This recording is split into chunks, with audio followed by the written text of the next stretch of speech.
साधु और नर्तकी। किसी गांव में एक साधु रहता था जो दिन भर लोगों को उपदेश दिया करता था। उसी गांव में एक नर्तकी थी जो लोगों के सामने नाचकर उनका मन बहलाया करती थी। एक दिन गांव में बाढ़ आ गई और दोनों एक ही साथ मर गए।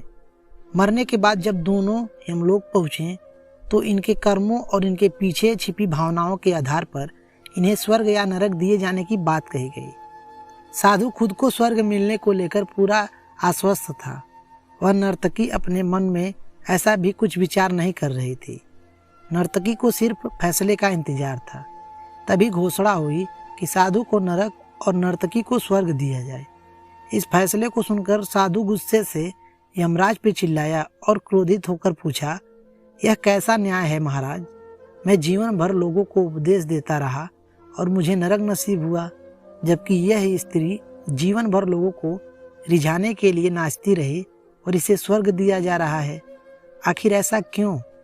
यमराज ने शांत स्वभाव में उत्तर दिया, यह नर्तकी अपना पेट भरने के लिए नाचती थी, लेकिन इसके मन में यही भावना थी कि मैं अपनी कला को ईश्वर के चरणों में समर्पित कर रही हूँ।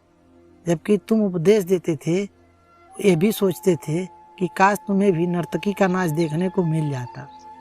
हे साधु, लगता है तुम ईश्वर के इस महत्वपूर्ण संदेश को भूल गए कि इंसान के कर्म से अधिक कर्म करने के पीछे की भावनाओं को मायने रखती हैं। अतः तुम्हें नरक और नर्तकी को स्वर्ग दिया जाता है। दोस्तों, आज की हमारी कहानी कैसी लगी कमेंट करके ज़रूर बताइएगा। अगर आप चैनल पर नए हैं तो चैनल को सब्सक्राइब करना ना भूलें। मिलेंगे फिर एक अगली नई वीडियो के साथ। तब तक के लिए जय हिंद।